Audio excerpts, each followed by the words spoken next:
welcome. Ba. Hello. Good morning. Yes.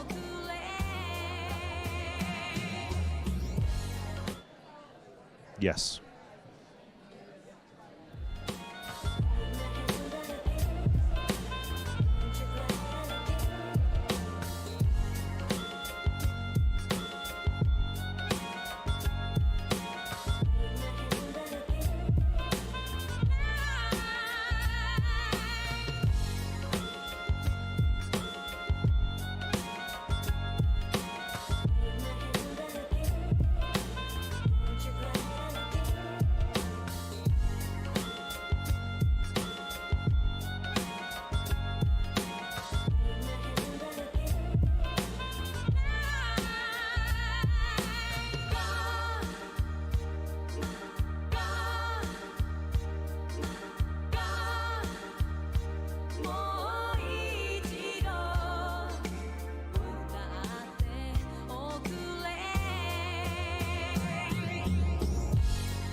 We're going to get started. Everybody start taking your seats.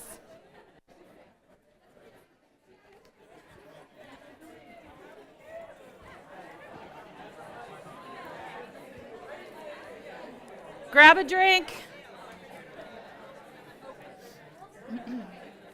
Don't be shy. There's lots of room in the front row. Best seats.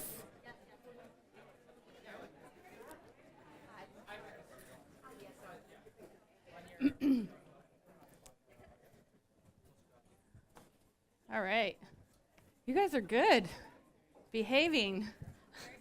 Very Canadian, yes. Awesome. Right here. Don't leave me hanging. Right here. I promise.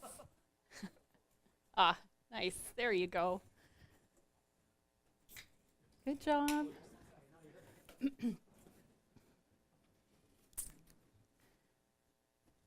Good stuff.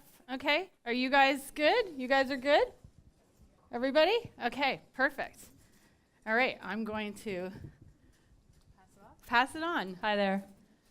My name's Camus Windsor. I'm the COO here at Rangle, and you are in our space. And we are, yay! All right. And we are very excited to host this How to Hire and Retain Women in Tech Sales event. And this is something that's really near and dear to my heart, particularly. I spend a lot of time thinking about our clients, and there are some things that I think we need to keep in mind about our clients. And all top 5 of our big banks have been honored by the Bloomberg Gender Equality Index, and which means that in the last, since 2014, 46% of all promotions went to women in these banks, and there's been an increase in 33% of female executives. And so this is real, right? I mean, these companies, these big companies are embracing, this is truly part of their value core set. And as well, I was at a talk today that was actually really cool with a woman named Mary Ann Ewell. She's the head of HP Canada.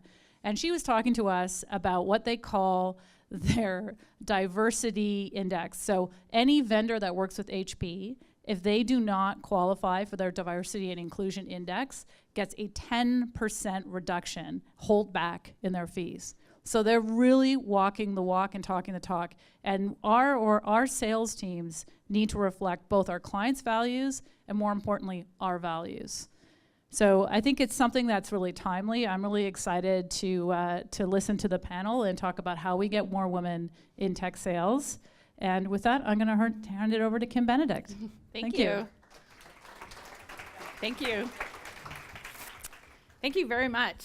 So my name's Kim Benedict, and I'm the CEO and co-founder of Talent Minded.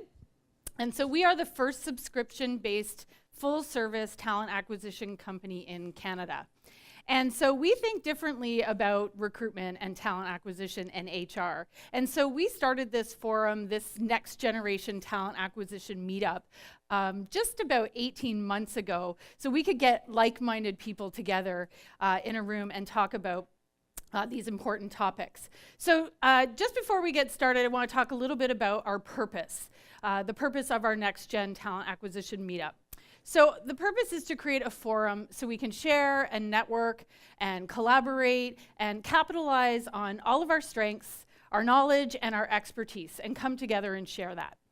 So that's number one. Number two, we like to tackle really tough topics, right? And bring in different points of view. So you'll see panels from us that aren't necessarily just talent acquisition or HR like we have today, because we want diversity of thought.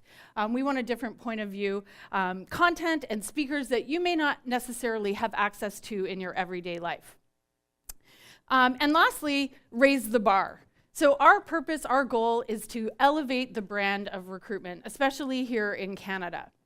And so whether you are a veteran in recruitment or HR or a new grad or a new CEO, regardless of your industry, our purpose is to raise the bar at all levels, right? We can do better if we help each other.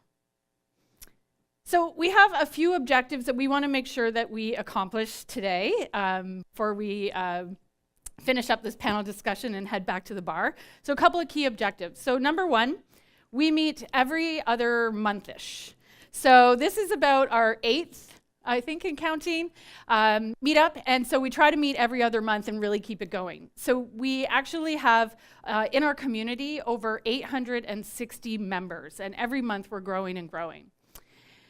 So we want to make sure that you learn at least one new thing, right, that you can actually take back to your businesses and apply immediately.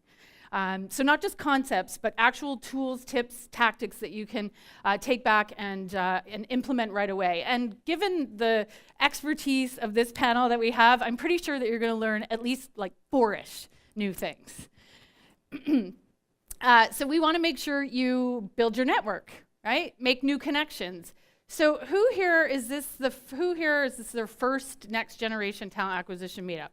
Right? Lots of new faces. So check, right? Done. And lastly, to build a community.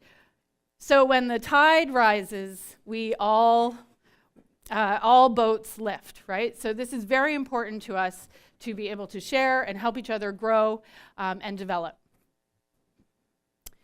And we want to keep it going, right? So not threatening.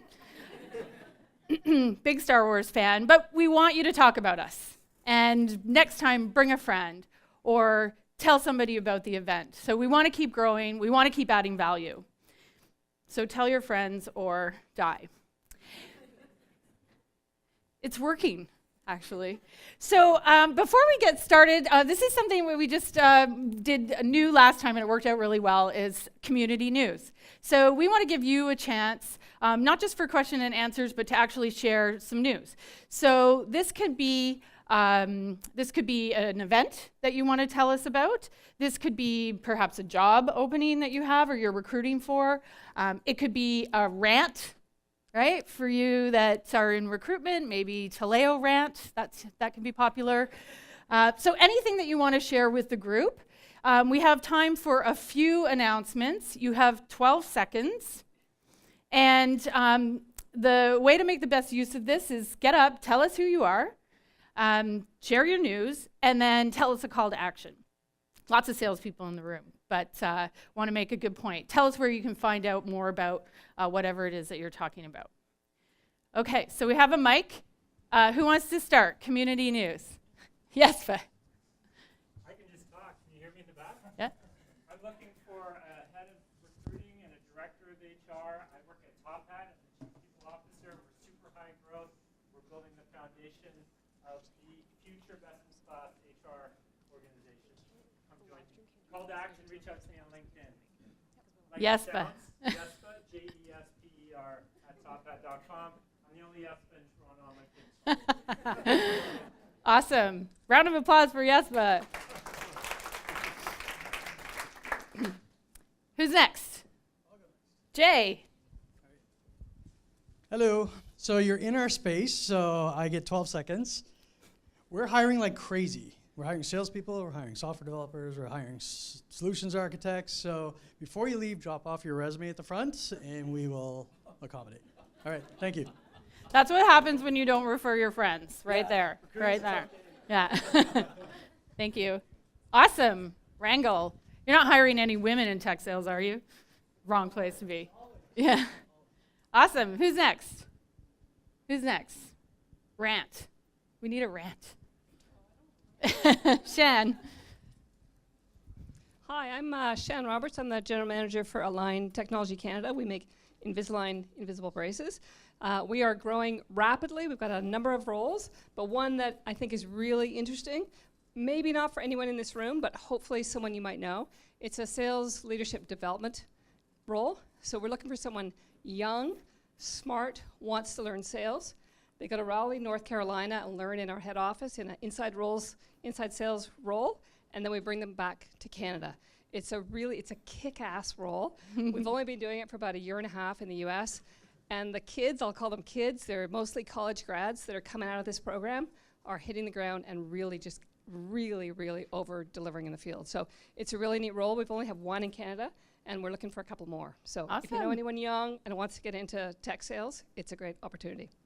Awesome. Good pitch. Round of applause for Shan. Well-kept Canadian secret, that technology company. Awesome. Do we have one more? Last one. Anybody else? I got a room for salespeople. You should be all putting up your hands. One more. All right, I'll do a rant. My name's Edmund Chen. I work for I run a sales consulting firm. One of the things that we want to do, and we work in financial services. So one of the things that we want to do is also promote hiring females in financial services. But one of the things, so this is community news. One of the things that we're seeing in financial services today is a demographic shift to decision makers being more female. It's happening in Bay Street Law, and it's happening in Bay Street Finance. So my position is this, is that a lot of the times hiring females and gender equality in business today, a lot of times it's pitched as an obligation. So somebody has to do it, or a company has to do it out of obligation. The premise that I'd like to frame to my clients is hire female staff and female salespeople not out of obligation, because that's where the demographics are going. If decision makers are more becoming female, they're going to be rewarding and working with firms that have more gender neutral or gender balanced firms. So it's hiring out of necessity, and this is where the industry is going, out of instead of hiring out of obligation. So that's what we're seeing. Community Thank news. you. Good job. Thank you for the rant. It's a good segue, actually. So I want to say very special thanks. This is the first time that we've hosted this meetup at Rangle, and it's been phenomenal experience. This is an incredible space. Thank you so much for your generosity. So just a quick round of applause for Rangle. Thank you. And our key sponsor, Monster. So we have Angela, who's going to be on our panel today, but we also have a number of people from the Monster team. So thank you very much. We could not make this event awesome and like good wine, good food, not pizza, right? Without really amazing sponsors like Monster. So thank you very much. I really appreciate it.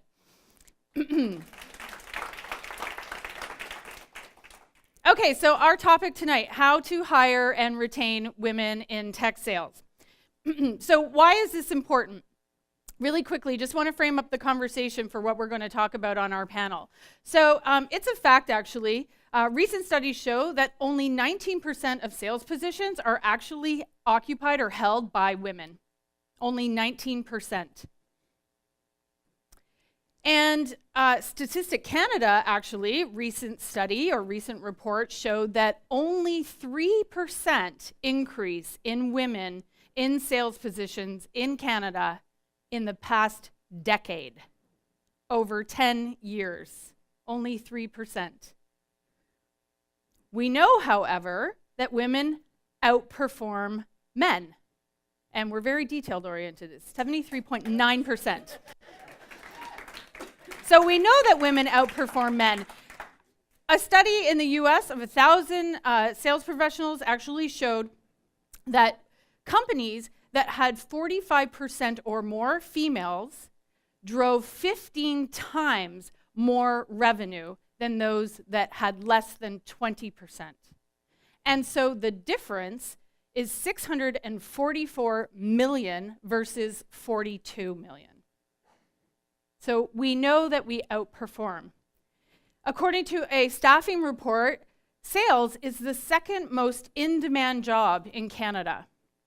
And Ryan Holmes, if you read this recently from Hootsuite, wrote an article and cited the fact that specifically in the Kitchener, sort of Toronto, Waterloo, 7 out of 10 companies actually struggle to find sales and marketing talent. So this is the question. This is why I wanted to have this conversation. So we know this. Why do we still suck at it? Right? Why do we still stink as organizations on attracting women in tech sales? So I actually think that there's 4 reasons.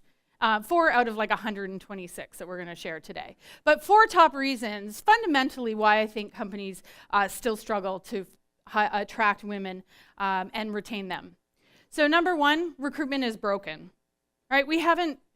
For most of our organizations, we haven't in like the last 10 years taken a look at our recruitment process. We keep doing the same thing over and over again and expecting different results. We're not redesigning or reimagining anything. So recruitment is broken. Your job ads are boring and generic and full of corporate cliches. This is actually a scientific, yes, here, for the recruiter in the front row.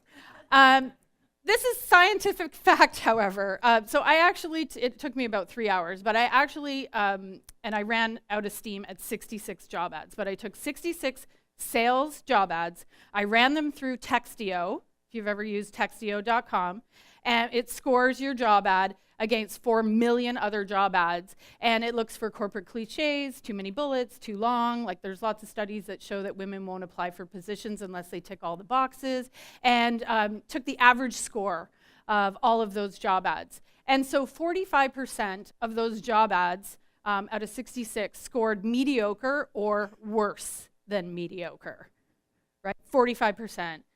50%, or just over 50%, scored slightly masculine or very masculine in tone, right? So just really quick, and it's the really big companies that are bringing us down for the most part.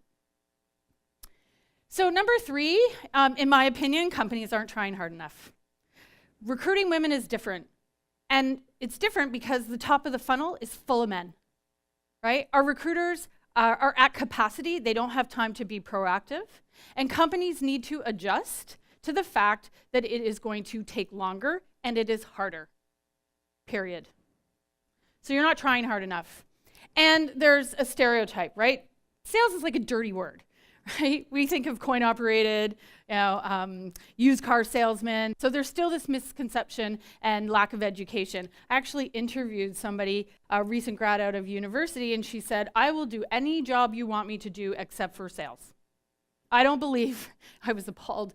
I don't believe in selling people things that they don't need. And I actually think that she would have made a great salesperson, and she wanted to be in HR. And if you don't think you need sales skills in HR, right? Yeah, you got another thing coming. So it made me realize that there's probably thousands of women like her that aren't even considering sales as a career. And then I just added this really quickly, and then we're going to get our panel to come up. But did anybody read the article? It was from the UK in The Guardian, and this was the title, Male Bosses, Pitiful Excuses for Lack of Women in Boardrooms Criticized. So I just pulled out 2 quotes because I thought it was relevant to this conversation. Companies and recruiters have to be more creative and persistent in looking for diverse talent, but it exists in greater numbers than it has ever before. And putting token women, I love this one, putting token women on their boards and pictures of them on the career site won't make a difference. You're not trying hard enough. So with that, let's do this. So we're going to have our panels come up. I think somebody's moving our chairs. Anybody? Are you leaving me hanging? Am I moving the chairs? Far? Where do you want them? I think we're pulling them just up.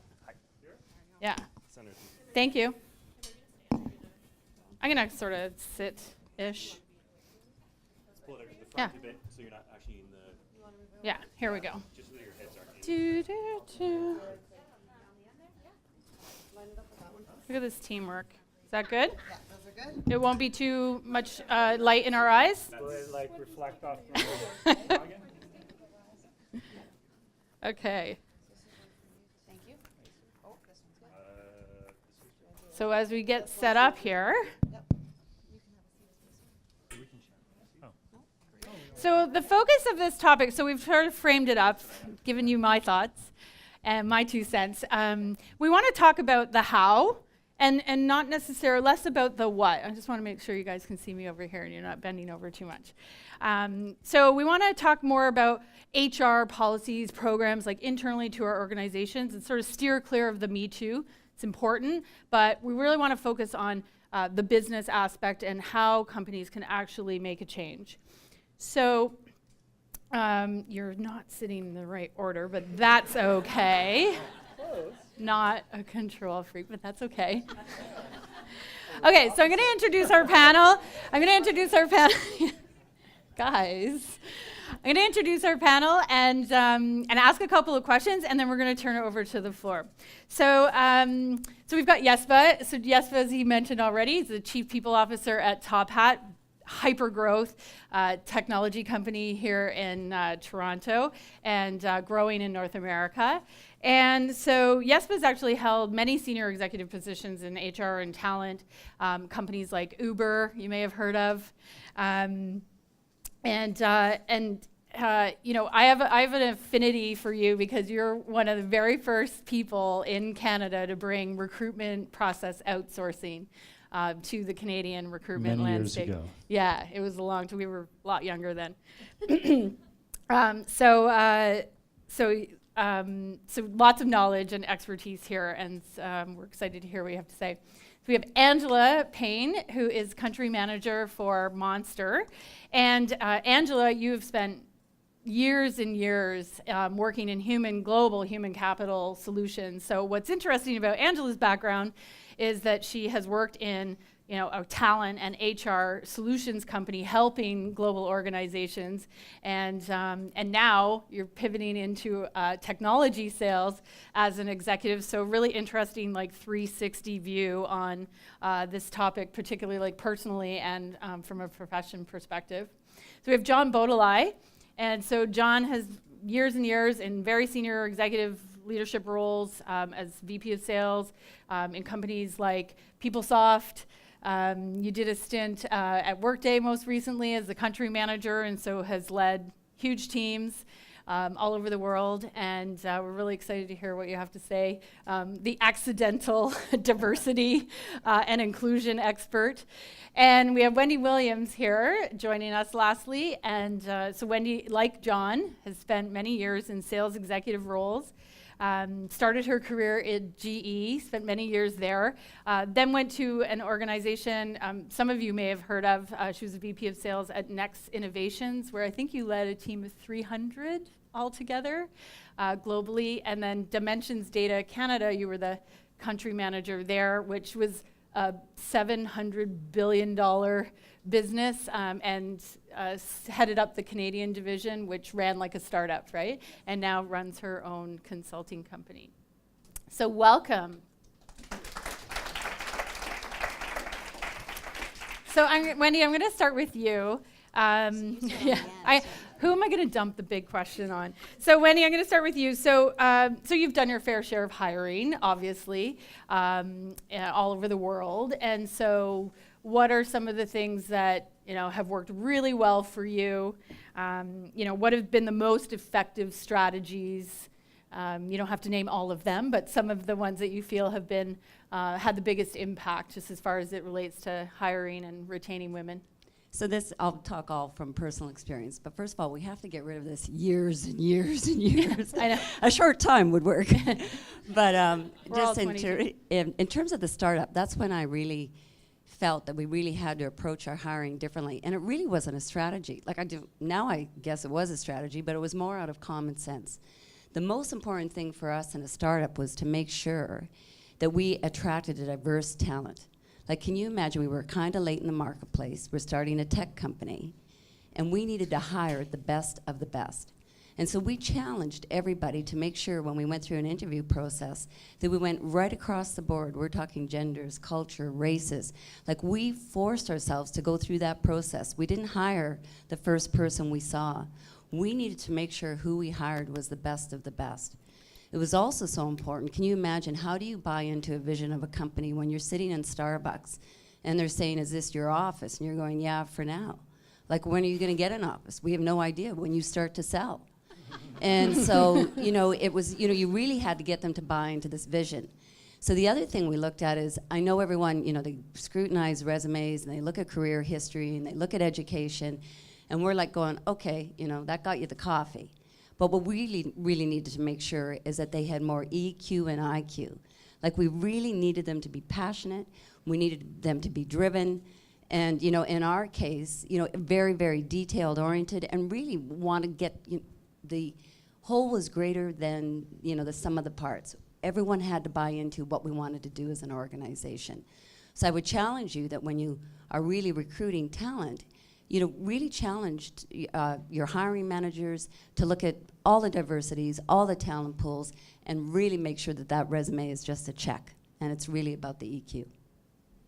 Well, I like when we were talking, you said you sent your hiring managers back, right? If there wasn't enough diversity in the pipeline, don't take the easy road, right? And you literally said, go back, try harder, right? Sort of what we were talking about. Well, you know, we often, you know, because we were a new company, based out of Johannesburg. I think a lot of people thought, great, we'll all go on safaris together. So we did attract a lot of talent that way. But I would also tell you, you think, okay, I'm just going to go after our competitors, number 1 or 2. We needed to be better than that. So we did push them back. We pushed them back and made sure that we really researched the talent pool. Mm-hmm. Awesome. So John, we'll go this way. So I'm really impressed by John because he actually did his additional research to prepare for this. So you actually interviewed 8 people, went back and interviewed 8 people that had previously worked for you to ask, what is it like, right? What is it like being a woman in tech sales, and what are you facing, and why did you come and join our organization? And so maybe you can talk about some of the things that resonated with you or that you discovered throughout that process. Sure, happy to. And I guess one of the reasons when Kim and I were talking about this subject, I've been lucky. I look back over my career, the last 25 years in management, and I've actually been blessed where I've had pretty gender neutral or balanced teams for the most part. And so I didn't kind of know that was an anomaly or think about it that much, which I guess is a good thing. And as much as I'd like to say, hey, that's great, then you go back and look and say, okay, why was that, and how did that occur?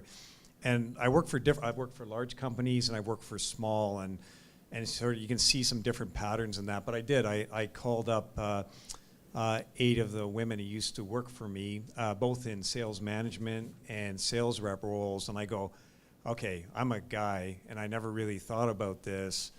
What are the issues, or what did you see that I probably didn't see as I was a manager at that time in terms of what we did?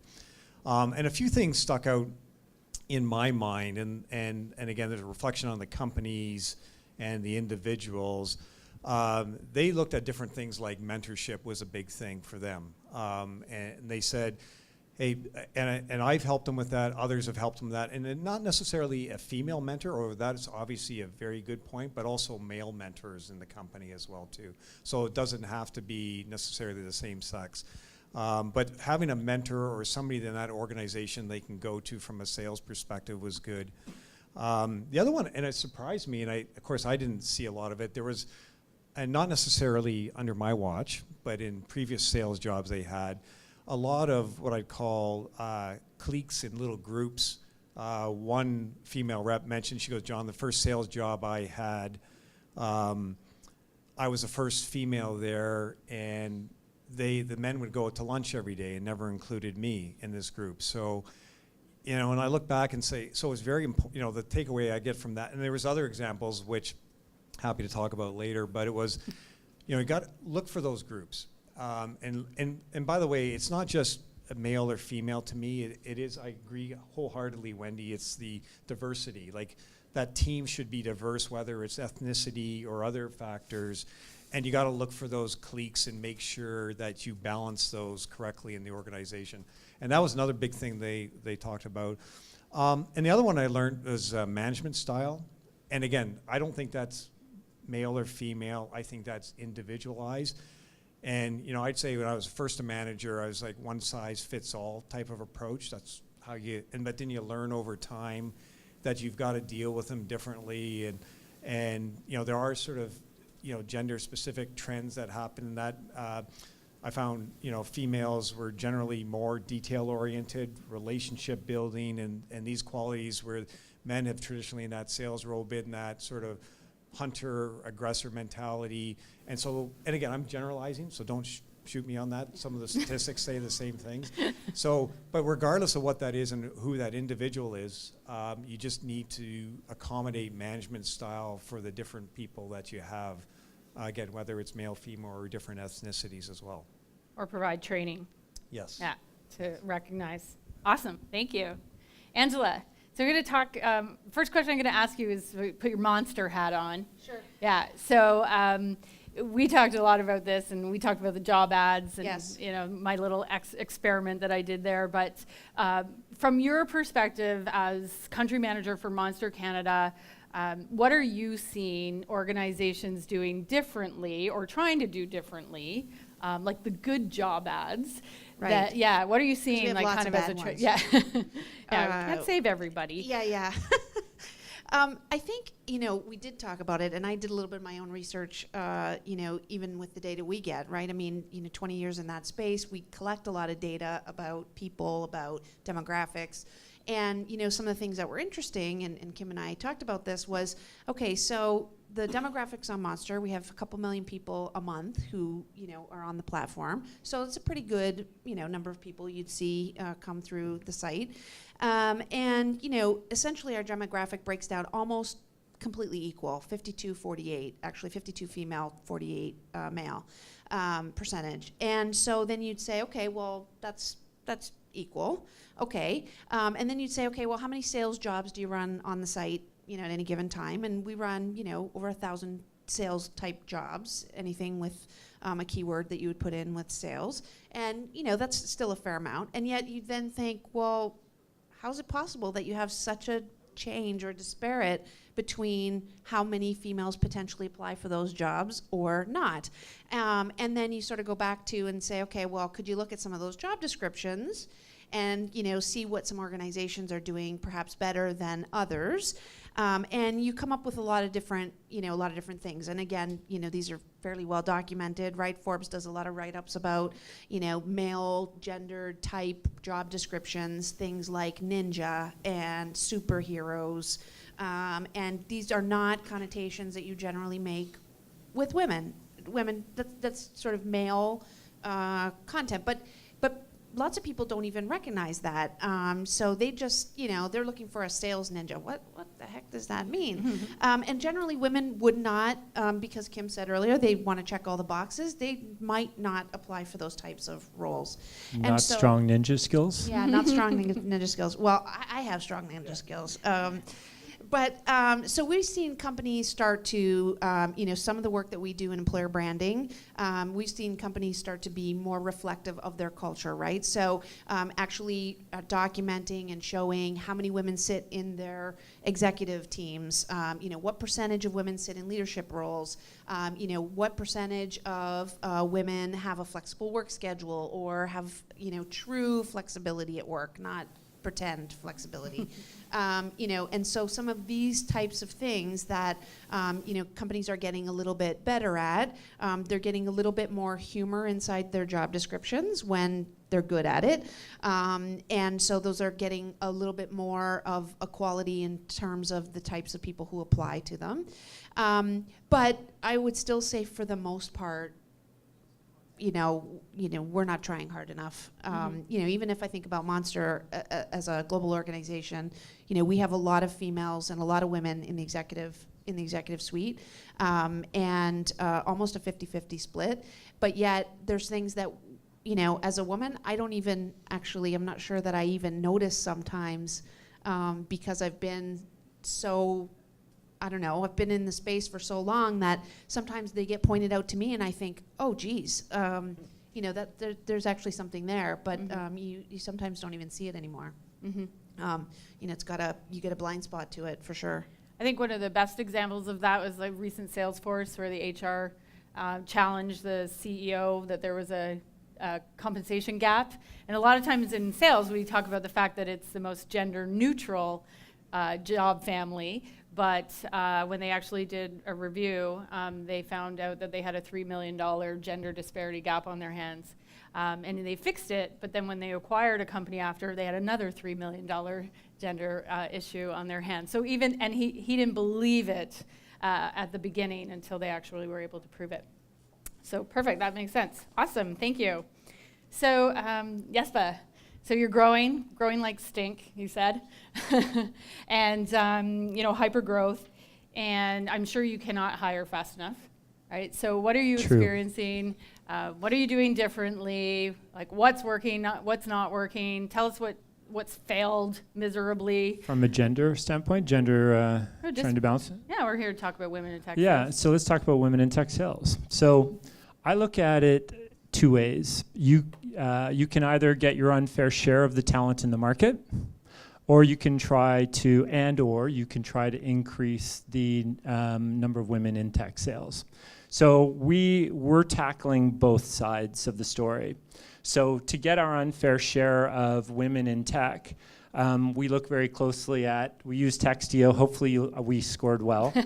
We do use Textio, which is an application that that basically looks at how you've written your job descriptions. We look at our interview process. We make sure that when we bring a woman in, that we have a woman in the interviewing process.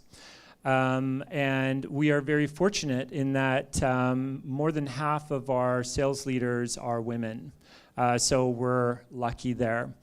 Then there is the problem of increasing the talent pool, and that's the thing that I think is the most important that we need to figure out.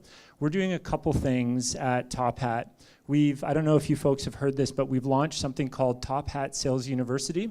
And basically, it's a 2-year program where we're going to take junior reps in, and we're going to teach them the core skills of selling. And then after they graduate, the 4 semesters, we are an ed tech company, the 4 semesters over 2 years, we're going to give them a 2-month sabbatical, because what we found, paid sabbatical, because what we found at Top Hat is that we'd bring in these young people, young humans, and they would come in and they'd make a bunch of money and they would split, men and women, and they would have like $30 or $40 or $50,000 in their bank account as 26-year-olds, and they would go traveling. And so we want to allow that to happen, and we're happy for them to come back to us. But that's not the answer.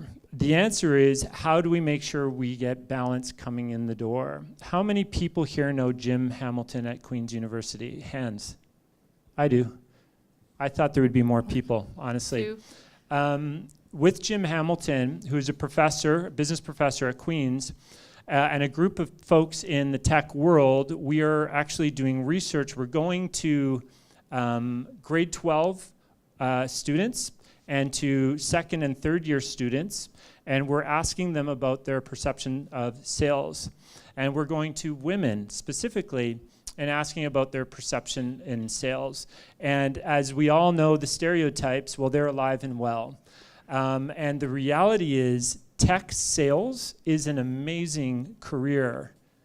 I worked at Salesforce, and I've seen the best. And they make a ton of money. They have, which, forget about the money, they have super rewarding, amazing careers. And people don't understand that consultative selling is, you have to use so many different skills in your toolkit, right? That is, it doesn't matter if you're a man or a woman. And yes, there are elements. Women can naturally be predisposed to do well in sales, but there's absolutely nothing stopping women from being as successful as anybody in sales. And it is true, either you hit your number or you don't, right? So it's the true equalizer. So we have to do 2 things. I am competing against all of you to get my unfair share of women in sales. And I've got some tricks and things, and I'll share only a couple of them with you. But what we need to do together is we need to make sure that we are educating the market. So all the successful people in here in sales should be at universities and colleges and educating people on what a sales career really is, especially in tech, because it is a dynamic career. And it's interesting, and you can have a ton of growth. You can manage huge teams. You can travel all over the world, right? So we have to actually do something, not just get our unfair share of talent in the market, and we have to start educating young women on what being a tech salesperson really is. And then we have to create an opportunity for them to come into our environments and learn. So there's 2 angles. Thank you. All right, we're done. Everybody has your marching orders. No, I'm just kidding. That's awesome. So you are trying hard enough. Thank you. So Wendy, I want to go back to you and ask you another question. We talked a little bit about recognition and role models and mentorship, right? So we know that organizations, as John mentioned, mentorship can be a big draw. But can you talk a little bit about your experience and the importance of the visibility, and based on your experience, and how that can actually help you attract more women into the top of your funnel, as an example, and retain? Yeah, so maybe twofold there. So first of all, just as a personal experience, I was very lucky. When I was at GE, I started in Eastern Canada as an account exec, and a woman started in Western Canada. And we thought, oh my God, this is great. Let's champion each other. Let's not challenge each other. And each and every single day, we worked with each other, we helped each other with each other's presentations. Remember, we're both competing to be the top salesperson, but we thought the best way to get there is to do it together. And that worked extremely well. And much different than mentorship, because we were in the trenches together. We're just sharing real life experiences, and I thought that was excellent. At Dimension Data, which was quite unique, I think and again, I don't know if it was a strategy or if they backed into it, but they really started to do a very good job of promoting the successes of employees within the company, and especially women. So we had a worldwide conference in Johannesburg, and I was nominated as the top region out of 45 regions. It just so happened I was the only woman who headed up a region. And I have to tell you, that noise level in that room from women who were in other positions outside of sales was huge. And the support from the males was just tremendous. They all came up saying, how can we get more females in the regions? How can we get more females in the city? And just that noise level was it just created this, this, I guess, wave of getting more people into the organization. But what they did as well is they externally promoted those successes. So anytime we had a chance to do a press release on growth in Canada, anytime, we could be a part of CRN or, any of the top solution providers, they got an opportunity to, they really made it an opportunity to mention that it was a female country manager and that they were really looking for additional associates within the business. But it was really about promoting the successes of women internally and externally, and actually championing each other as well. I think it's interesting, right? Because I think lots of times organizations talk about mentorship. And I think, it's not even necessarily about mentorship, to your point, right? It's about sponsorship. It's about having a place that a woman could, see another woman in a place of either where they want to be or where they want to go, or maybe not even the same type of job, but at least seeing the organization promote and help that along. So I think even this concept of sponsorship, because lots of organizations get they get very focused on building these mentorship programs, and and yet they can't figure out why they don't work, and ultimately they may be trying, but if people are not held accountable then in the organization, men and women, to sponsor and to really hold up women and be able to talk about them and encourage them, and even in a non-formal way, they're not going to get to where they really want to go, because it's somewhat organic inside the organization as well. Women do not believe what they do not see. They don't, and so they don't see leaders. They don't believe that they don't believe they can. Mm-hmm. And so they don't see women in tech. They don't see, and it's it's just the truth about what they believe, and so it's not wrong. It's just needs to get more time spent on it. Mm-hmm. Mm-hmm. You mentioned something in our conversation around that, like allies program. So I don't know if that's actually a real thing, but as not just mentorship, but an allies program, which is kind of what you're talking about. Or you always need a wingman or a wing woman, but I think that's really what it is in an organization, to help you grow and to help accelerate your growth. So I think one of the things that we always say is recruitment is a team sport, right? So you can't just leave it up to all the HR people and the recruiters to be responsible. There's not ever going to be enough recruiting to go around, and so I think taking the recognition and the external and promoting, and so as salespeople, if I think about how you can help draw more women into the organization, is seeing those opportunities and then taking them to HR. Because I think, Wendy and I had a really good laugh earlier today. She said, we were making job offers on the back of a napkin because we couldn't find the HR people. And then they would fax. Those were the days. HR people are lazy. They would fax a copy of the napkin to HR and said, this person's starting on Monday. But it's up to all of us, right? So, John, I'll move over to you. What are your thoughts about retention strategies? What are some of if we move away from attraction and think about retention? You already mentioned mentoring, but is there anything else that you did differently that had an impact, or that organizations should maybe think less organically about and actually create more structure around?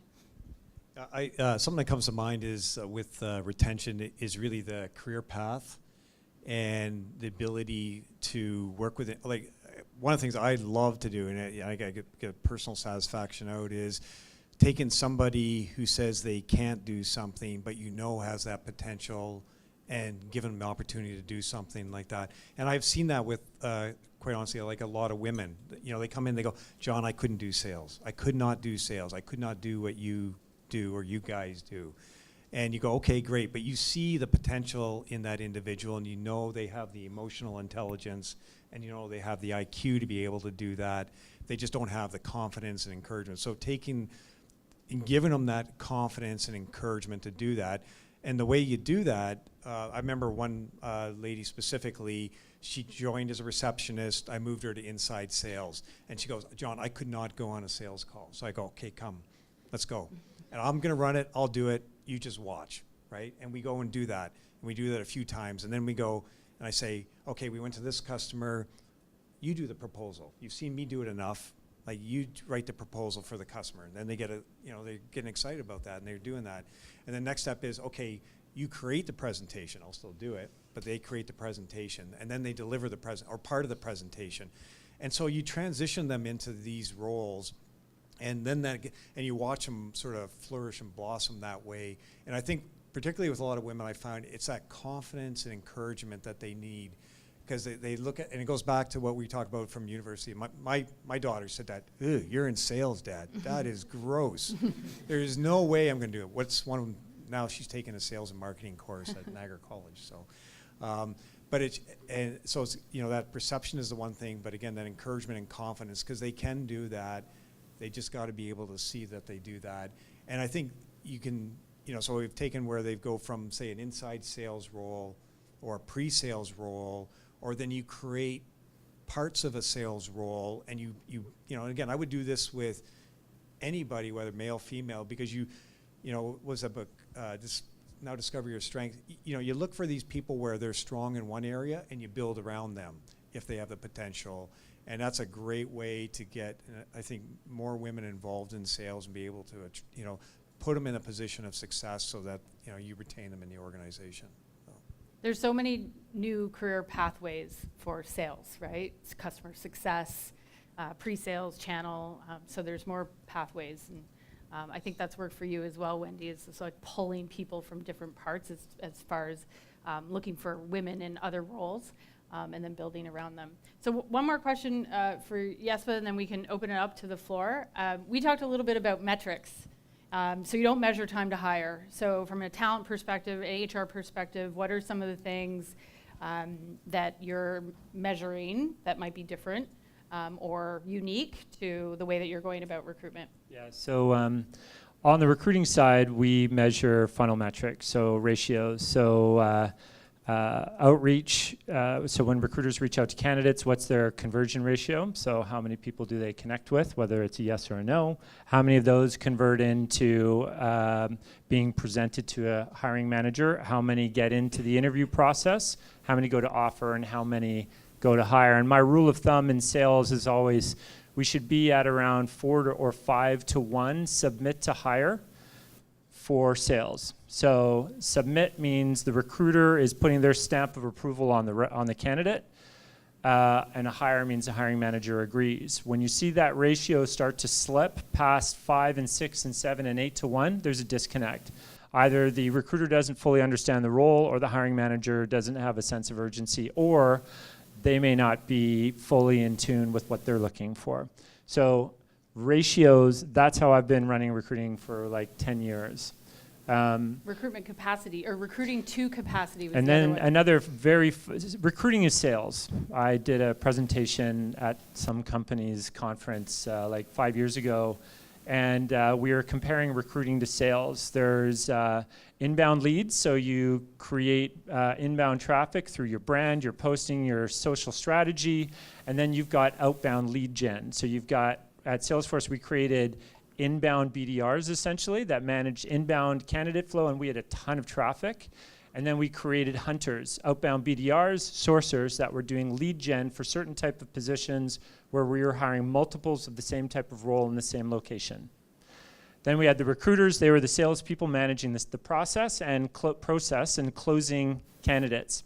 And then we had various levels, so there's great opportunity for the recruiters to move up through the process, through the career ladder. But I don't have that luxury because I've got like 6 recruiters, so. Perfect, thank you. Thanks for sharing. Not all your secrets, but some of them. So let's open it up to the floor. Who's got questions? Who wants to go first? Yes, back there. Do you need a mic? Yeah, Angela, you mentioned something about the sales jobs and 1,000. Yes. Yes. I didn't hear the percentage of male to female. So we actually can't tell the percentage of applicants of male to female of who applies. Yeah, but if you take that, and Kim and I talked about this, right, and you just you extrapolate that same methodology, you would think that should be even. I would say it's probably not, and so then why is that? And then we got back to the job description, we got back to some of those other things, but yeah. Fundamentally, women look for jobs different to men. We talked right? about that, yeah. And so maybe expand on that a little bit. Sure, I mean. Because to your point, you would think that the numbers would say that it would be 50-50, but it's not. So fundamentally, they look differently. Yeah, I mean, I use myself as an example. Women look for a job differently than men. I mean, if I speak to my husband about the way he looks for a job and the way I look for a job, it's different. And I think that's true about the women I've networked with over the years, and the executives that I spend time with. Women naturally build relationships. They're not always great, and I'm making several generalizations again too, John. But I mean, they naturally are.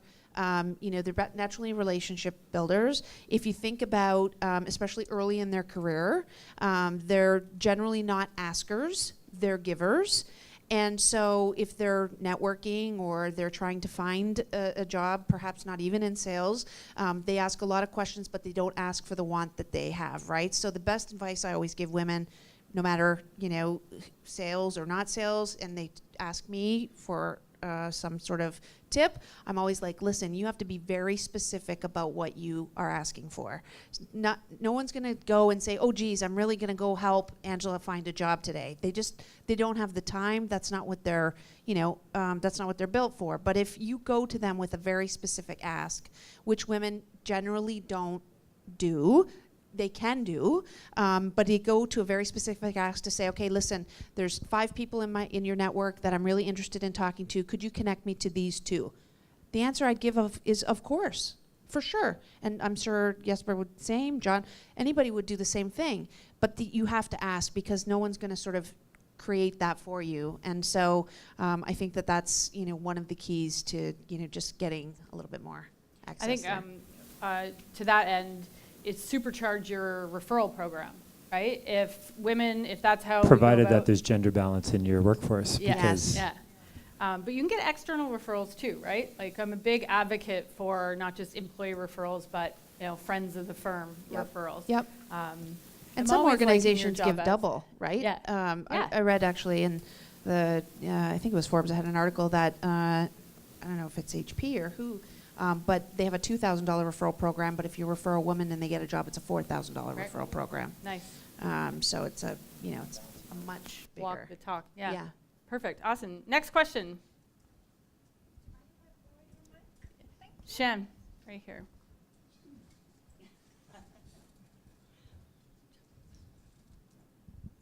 This is a question more about diversity. So we've talked a lot about women. Toronto is a city full of immigrants. And just wonder if any of you have tips and tricks about finding great new Canadians. Whether they go at their job search differently, whether there's things that we should be doing to be attracting new Canadians to our organizations. Great question. Who wants that one? I'll start. Years ago, I was part of a program where I would help coach and mentor new Canadians into the country, typically in the tech sector. It wasn't sales specific. And the one thing I noticed about them was a very heavy reliance. They thought they had to come to Canada and get another degree, another diploma, another certificate, and things of that, which may be relevant, but that was kind of what they leaned on extensively, I thought. And so my big encouragement to them was to get out and network a lot more. Events like this and others, and I said, you got to use, to your point, Angela, like you got to make the ask, like go out, meet people, and ask them for something. So as much as we can, I would say, encouraging these people to get out and network and be part of different associations and attend these things is probably what I observed was a good start versus just relying on getting another degree or certificate.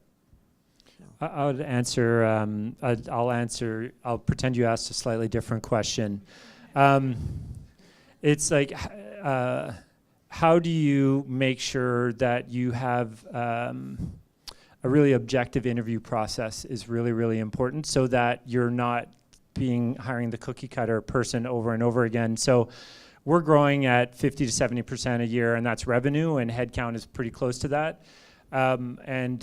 We haven't got to a point where we could really go out and look at new Canadians, but trying to achieve diversity within our workforce. There are some really tactical things you can do, like talk about bias. We all have bias. It's very, very natural to have bias. And so it's really healthy for everybody that's involved in the recruiting process to talk about it and to become aware of it. We at Top Hat have an actual, a very, very objective hiring process where we look at cognitive ability. We want a work sample, and then we do a thing called top grading. Top grading is a very, very objective interview methodology that looks at work history. We don't just look for athletes. We also look for people who have worked when they went to high school, that worked when they went to university. Maybe they were on the debate club. Maybe they are a professional dancer or a high-level dancer or grade 9 pianist. When you break your recruiting process down into a really objective structure, you're giving yourself a better chance to be more objective in the hiring process. Bringing new Canadians into the company is not something that we've been able to really focus on because we're trying to survive every day. But yeah, so I kind of answered a different question, but I pretended that you asked me that question. And just to add to that, I don't know if you've looked at the Skills for Change program. It's a great new Canadian mentoring program. Like John, I used to do that specifically for sales roles because they were, a lot of the new Canadians had a finance background, but they were looking for an opportunity, and sometimes those were transferable that we could, really sort of look at because they were detail oriented, they were number oriented, they were data, and so these were ways that we could perhaps find some skills that weren't necessarily on a job description or, someplace that looked. And Skills for Change is always looking for people to look into their database, so maybe a good place to check out. Good tip. They're downtown. Awesome. Go ahead. Ladies first. Thanks, What? Aubrey. Thanks, Aubrey. Just a second. Is this working? I think you might have read my mind. So I love what you're saying about going out to the universities and colleges and really educating women on what a life in sales really is. I had an engineering degree. I knew after third year, though, I could talk to people. I was VP social. Like, I knew I wanted to be in sales. There were so many women, though, who probably could have done amazing, but they had that mindset that it's not the, whether it's from their parents or growing up, it's not the right role for them. So I love what you're doing. I think I'm curious if anyone's doing this, is looking across your talent pool within the organizations, whether it's even hiring, or I'm thinking more about retaining women, and saying, this person actually has the skill set that should be in sales, and we're not utilizing it because they don't understand that they actually have those abilities. And I'm just curious if anyone's looking at that and kind of driving that. Who here works for a fairly high growth tech firm? Put your hand up. Okay, keep your hand up. Who here has a competency model in your company? Keep your hand up. Yeah. One person We are, still. when I hire that perfect director of HR who may be in this room, I'm going to work very closely with them. See that? Yes. I'm going to work very closely with that person Should've been sales. and so is our executive leadership, to build a competency framework. Competency frameworks can be pretty challenging to build. To really do that properly, you have to, I feel, have some sort of objectivity, or else it becomes favorites or something like that. And then when you couple that with a really good, and I hate to use the term performance management program, we're rebranding ours the employee success program, but when you couple that with real consistent feedback going to and from managers and their team members with the competency structure, then you can actually really start to make an impact there. We're not there yet. Yeah. Wendy? Yeah. So Samantha, for us, what we did is, because sometimes it doesn't matter what you say, they almost have to experience it. So we actually was a win-win for the organization and the individuals, and it wasn't just for sales. But with each and every single employee we hired, we made sure that they walked a mile in the shoes of the other department, whether it's PM, pre-sales, post-sales, technical services, ride along in the car, the consulting organization. And the people that actually were concerned about sales, thought it was something else, when they were with the salespeople, that's how we converted the majority of, a lot of our salespeople, is that they actually walked a mile in their shoes and saw what they did and saw how they delivered on the client experience. So yeah, and so we just made it part of our overall structure. It's a great strategy. I like Walk a Mile in My Shoes program.com. Perfect. Yeah, back there. So Jasper, you described recruiting and sales. Wondering from your experience, what you found is the most successful lead generation source for talent? Does anyone here know we held a recruiting event last Thursday? Anyone? Yeah, a couple people. So what we did, I shouldn't be telling you this, but I will. So we created an article that was talking about Top Hat Sales U, and we talked about the type of people we hire. Then we paid for that article. We put it out in the world, and then we had our team promote it. And then we coupled that with a social campaign to target account directors, that, as we call them, and account executives. So they're kind of 1 to 2 years experience and 2 to 4 years experience. And then we had 250 people that we identified through that effort go through what we call a sales drive. Sales drive, well, we don't call it, that's a company, and it's a sales assessment. So we ran those 256 people through the sales assessment, and I think like 90 or so people came out of it. So that they scored 3 or better out of 5 to have sales aptitude. Then we invited 46. We had 39 people show up for our hiring event. It was not a recruiting event.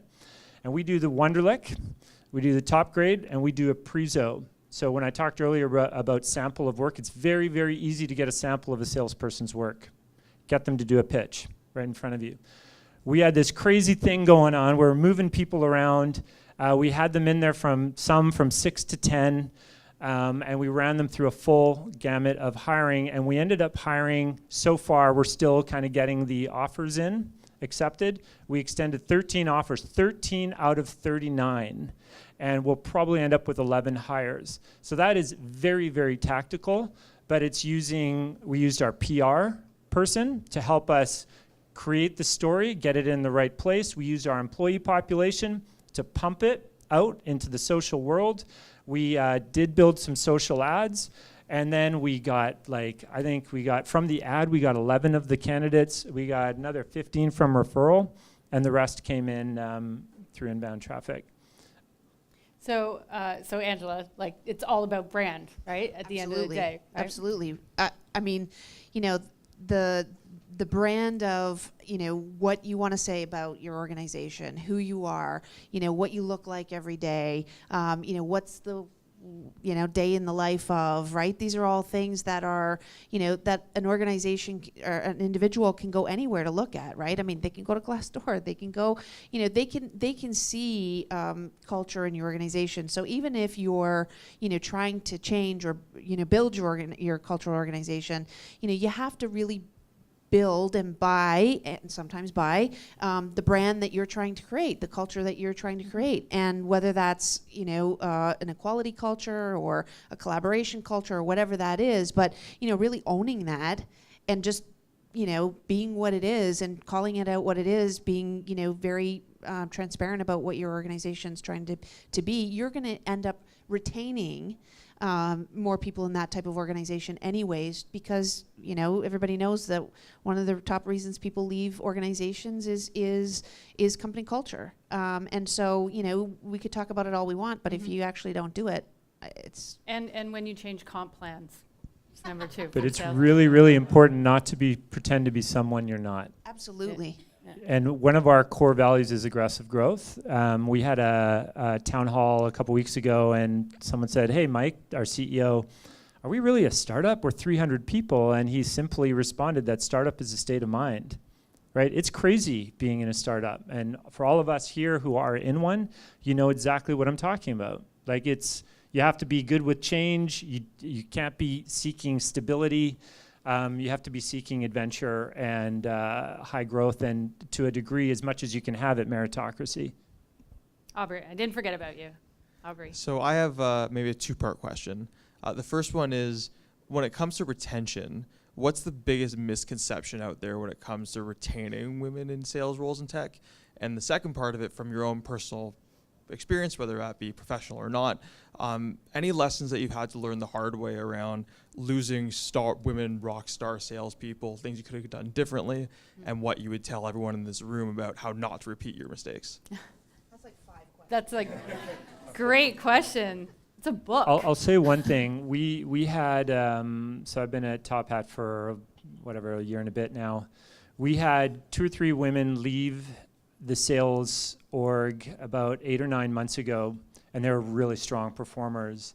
And we found out that the managers were creating an environment where it was okay to go get your 30 or 50 grand in the bank and then go traveling. I think the number one most important thing is to have quality managers that are focused on developing the careers of the people on their team. If the managers are just grinding out to get to their number and looking at the dials or the demos or the whatevers, I think that's the key. And we're still we are completely working through things at Top Hat, and those of you who know who we are, know we are working through those things, and we have not solved it, but where we're going to focus our attention, where we can get the biggest multiple of our effort, is the managers. The managers have to be focused on developing their people. If they're just focusing on cranking out numbers and dials and hitting a gong, they're going to have attrition. So that's really, really tactical, and I only answered the easier part of your question, partially.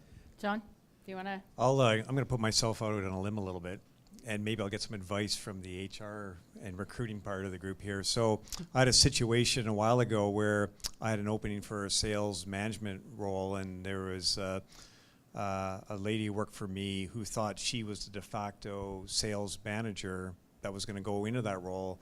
And I said, maybe, but no, I'm going to go to the market and look for the best candidate, and you're welcome to apply for that role. And she quit as a result of that I didn't put her in that role. So, in answer to the retention, I don't know if I should have handled, and she was great, and I still have a lot of respect for her as an individual and a sales professional, and didn't want to lose her. And I look at that and I go, okay, should I have handled that differently? Was there something I should have done differently? From a gender perspective, in order to, ensure she stayed in the organization. But I felt as an executive, it's still my job to, again, I don't like to de facto give anybody a role. I think you need to look at it objectively. So, again, I'll throw that out, and maybe somebody can give me advice over a beer or what I should have done in that situation. Yeah. Wendy, do you have anything to add? Thanks, John. Yeah, I just think it's a tough goal, especially with a startup, and you guys are growing as fast as you can, as you are. But from my perspective, you do have to be personally invested. I was talking to Kim, and I said, I thought the hardest part was to grow a company from 1 to 50 employees. It was actually after you were over 50 employees, because I had to bring other managers in, and they didn't necessarily resonate, with the team like I did, and that was very, very tough. because I wanted to know that those people were not only happy professionally, but they were going home and they were also successful from a personal perspective. What they did at home and the energy that they created is what they brought back into the office. And that retention strategies, you really have to be invested, and you do have to care. And you have to make sure that when they do show up, that they, you know, they can show up with the energy that's required to do the job. So it's that personal investment in them. It's a tough thing though, boy, very tough. But I'll say, I think being a manager is a big responsibility. And that's what we're trying to instill in every manager. It comes with a major responsibility. And if you're not invested and if you don't care, you should not be a manager for sure. Because that's really about accountable leadership, right? Sure. I mean, and that's, you know, to this point about retaining women in, did I just say that? Yeah. That's really about retaining women in the space, right? I mean, because, you know, you could have, back to that concept of having all those things in place, but then if you have a manager, you know, at the front line doing something differently than what that, you know, what that culture is supposed to look like, and they're really not accountable for not only attracting in the funnel, but also retaining women in the roles, you know, that's you know, that's their responsibility. Absolutely agree. I feel like we didn't answer the harder question. Did you say, how do you retain? So the harder question was maybe just some personal lessons that you've had to learn the hard way around retention.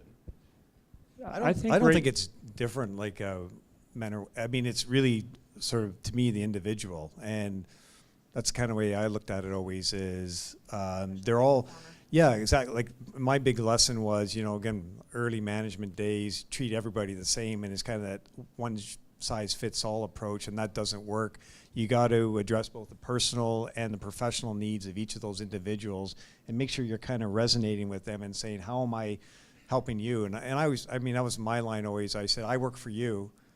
Like I'm just your coach and person that's facilitating your career. So how do I help you?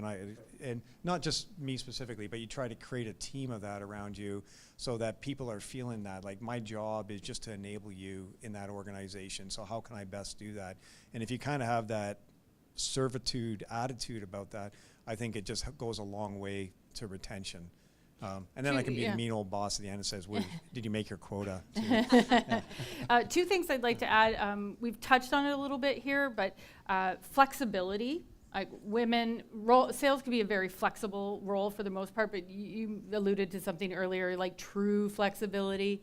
So I think time off. Yeah. So I think that if organizations can think a little bit more strategically, and there isn't like this homogenized HR where like everybody gets a sabbatical, that's not the case, right? Salespeople, the best salespeople can be, you know, obviously make or break an organization from a revenue perspective. So I think companies need to think a little bit more strategically and differently about flexibility as a way to attract and retain. And then you met Camus, the COO of Rangle earlier, who introduced and kicked us off. She said something to me that resonated with me, and I've been like repeating it since last week, is women opt out of opportunities. So we actually opt out all the time because we got to pick up the kids, or you can't leave the husband at home.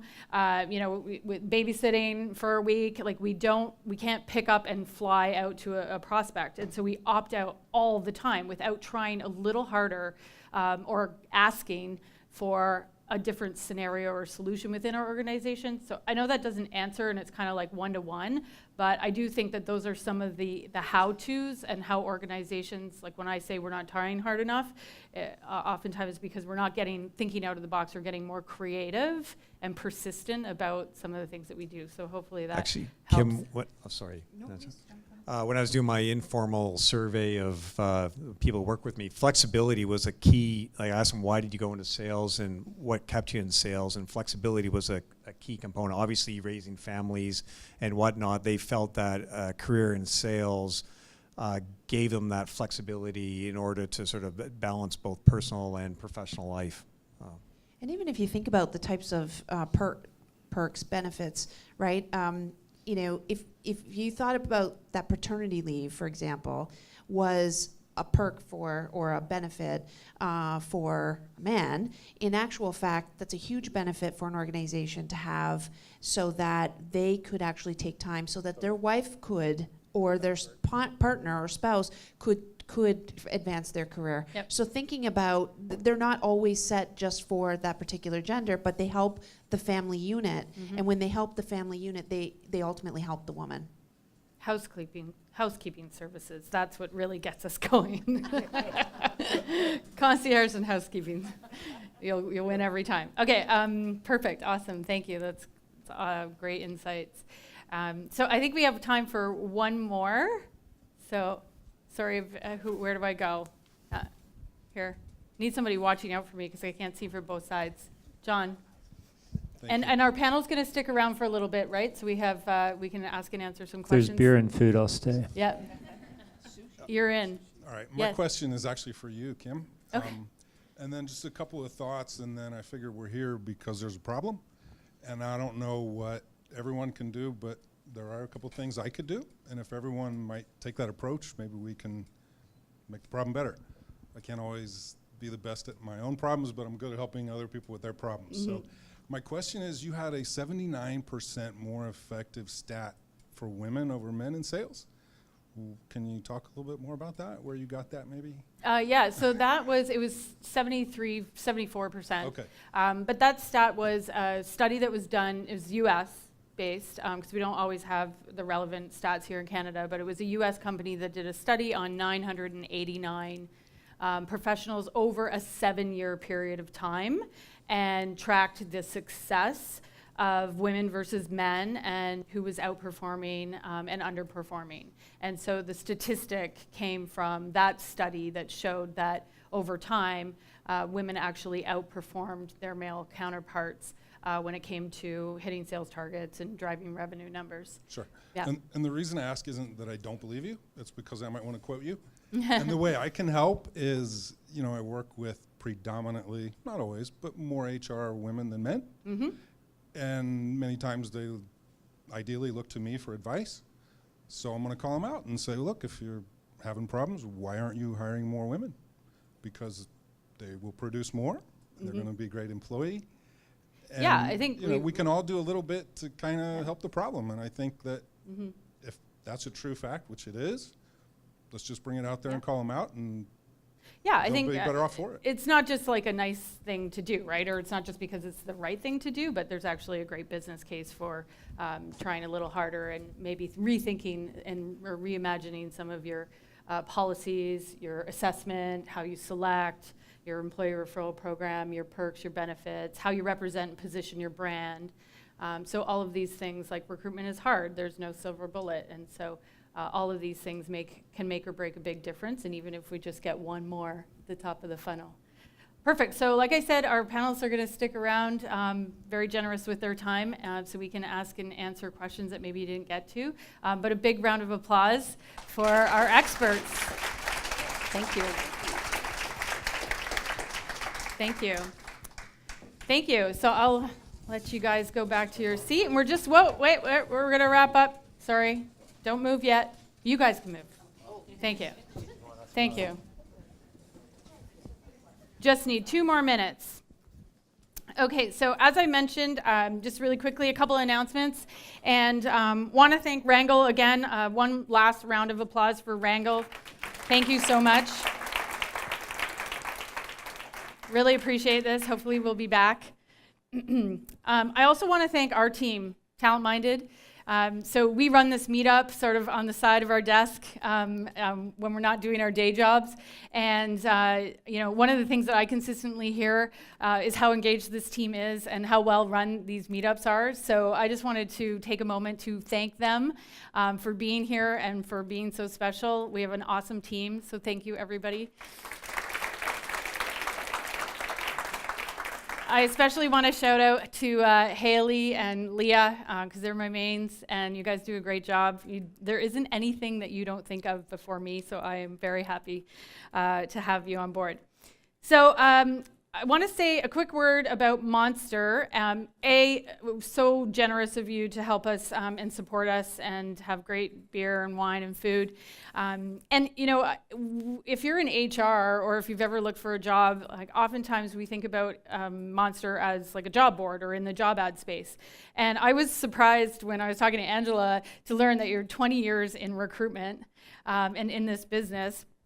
Monster Canada, and that actually the employer branding piece is your pillar, right? Is the fastest growing part of Monster. And so one of the things I always tell organizations is that your brand is your number one source of hire, right? Somebody asked, where do you get your best hires from? Like, people will access you from multiple, like 52 different locations. And so your brand is actually the number one reason why they might apply. And so if you haven't taken a look at some of the videos for Monster, branding your own organization and your solution, like, they are amazing. Like especially the ones in the UK, they're hilarious. And so if you can do like a half of that for any organization, it's a great service. So thank you very much to Monster for being part of this particular event. And I'm going to leave you with something, because Angela, you wrote this to me, which I thought was brilliant. Women in tech are coveted. If you want them, make them want you. So. I will leave you with that. Thank you for coming. I hope to get a chance to network, and if we've achieved our objectives, please let me know. If you have any topics or ideas for our next gen, we'd love to hear them. We're always open to new ideas. You can reach out to me directly, kim@talentminded.ca. Thank you. Now you can go drink.